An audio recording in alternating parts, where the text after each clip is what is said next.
दोस्तों, अक्सर एक राजनेता के साथ करप्शन, क्राइम जैसे शब्द को जोड़ा जाता है, क्योंकि जब कोई नेता सत्ता हासिल कर लेता है तब उसके लिए यह सब आसान हो जाता है।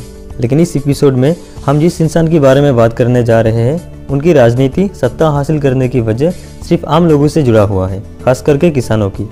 आज़ाद भारत की दूसरे प्रधानमंत्री लाल बहादुर शास्त्री, जो सिर्फ 18 महीने के लिए देश के प्रधानमंत्री पद पर बैठे थे, लेकिन इस 18 महीने में उन्होंने देश के हित में कुछ ऐसे फैसले लिए जिसने पूरे देश को एक नई दिशा दिया था। ईमानदार और विनम्र स्वभाव के शास्त्री जी हर मुश्किल का सामना बेहद मजबूती के साथ करते थे, और इसीलिए शास्त्री जी की पूरी जिंदगी हर भारतीय के लिए एक प्रेरणा स्वरूप है।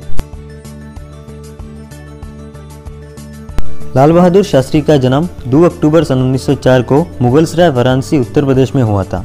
उनके पिता शारदा प्रसाद श्रीवास्तव और माता रामदुलारी देवी। शास्त्री जी जब 18 महीने के थे तब उनके पिता का देहांत हो गया था, और तब से शास्त्री जी को अपनी माँ का खूब साथ मिला।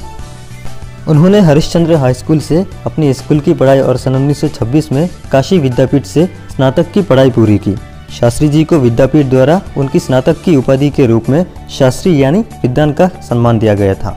शास्त्री जी जातिवाद के खिलाफ थे, इसीलिए उन्होंने अपने नाम से जाति सूचक शब्द श्रीवास्तव हमेशा हमेशा के लिए हटा दिया था और नाम के आगे शास्त्री लगा दिया।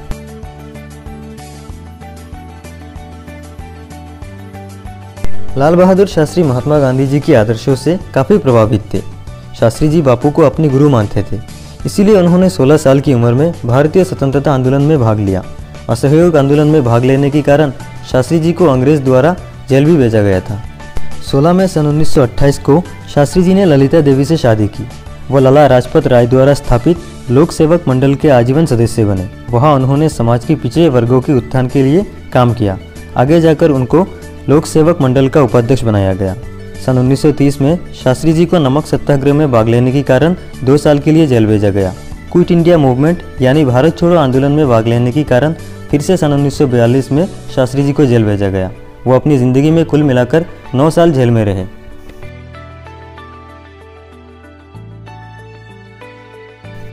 लाल बहादुर शास्त्री जी भारत की आज़ादी के बाद अपने गृह राज्य उत्तर प्रदेश में संसदीय सचिव बने।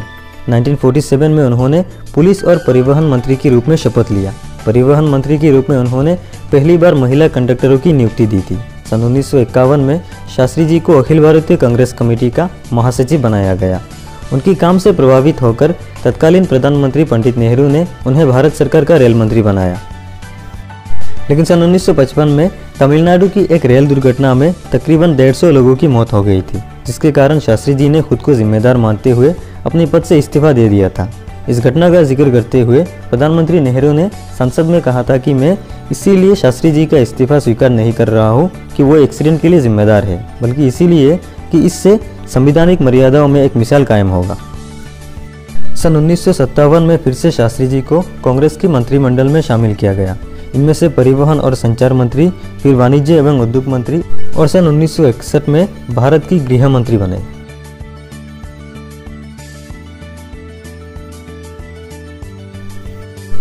प्रधानमंत्री पंडित नेहरू के मृत्यु के बाद 9 जून सन 1964 को शास्त्री जी देश के प्रधानमंत्री बने। उस समय देश कई सारे मुश्किल परिस्थितियों का सामना कर रहा था। देश की आर्थिक स्थिति बहुत खराब थी।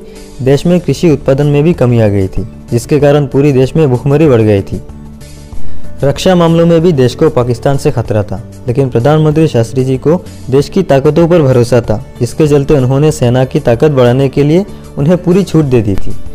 उधर से देश में खाने की कमी थी, जिसका समाधान निकालते हुए उन्होंने सभी लोगों को हफ्ते में एक बार उपवास रहने का अनुरोध किया था, और लोगों ने भी इस बात का पालन किया। लाल बहादुर शास्त्री जी इस बात को अच्छी तरह से समझते थे कि देश को पूरी तरह से ताकतवर बनाने के लिए किसान और सेना का अहम भूमिका होना जरूरी है। इसीलिए उन्होंने पहली बार दिल्ली की रामलीला मैदान से जय जवान जय किसान का नारा दिया था, ताकि देश की किसान और सरहद पर खड़े हुए सेना की मनोबल बढ़े। शास्त्री जी द्वारा उठाया गया इन फैसलों ने अगले 3-4 सालों के अंदर देश को आत्मनिर्भर बनाने में सफल नजर आया। लाल बहादुर शास्त्री भले ही देश के प्रधानमंत्री थे, लेकिन उनकी बर्ताव बिल्कुल एक आम भारतीय जैसा ही था। उदाहरण के तौर पर जब वो देश के प्रधानमंत्री बने तब इनके पास कोई व्यक्तिगत कार नहीं थी, लेकिन उनकी बच्चों की जिद पूरी करने के लिए उन्होंने 12,000 रुपयों से एक कार खरीदा। इनमें से 5,000 रुपये उन्होंने पंजाब नेशनल बैंक से लोन लिया था। फिर उनकी मौत के बाद वो पैसा उनकी पत्नी ने चुकाया। 11 जनवरी सन 1966 को दिल का दौरा पड़ने से लाल बहादुर शास्त्री जी का निधन हो गया था। उसी साल उन्हें भारत की सर्वोच्च नागरिक सम्मान भारत रत्न से सम्मानित किया गया। ऐसे महान प्रतिभाओं की ज़िंदगी के बारे में जानने के लिए सब्सक्राइब करें हमारे चैनल।